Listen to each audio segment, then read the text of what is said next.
അടിസ്ഥാന ശമ്പളം 20,000 രൂപയെങ്കിലുമായി വർദ്ധിപ്പിക്കണമെന്നതാണ് നഴ്സുമാരുടെ പ്രധാന ആവശ്യം. യുണൈറ്റഡ് നഴ്സസ് അസോസിയേഷൻ സൂചനാ പണിമുടക്കിന്റെ ഭാഗമായി സെക്രട്ടേറിയറ്റിലേക്ക് മാർച്ച് നടത്തി.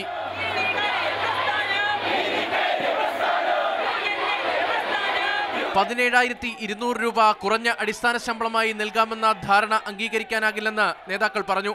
സെക്രട്ടേറിയറ്റ് പടിക്കലെ അനിശ്ചിതകാല സത്യാഗ്രഹ സമരം തുടരും. ഞങ്ങൾ 20,090 രൂപ പ്രഖ്യാപിച്ചു എന്നുള്ള മിഥ്യാപ്രചരണം നടത്തിക്കൊണ്ട് ഇവിടുത്തെ മാനേജ്മെന്റുകൾ പ്രചരിപ്പിച്ചുകൊണ്ടിരിക്കുകയാണ്.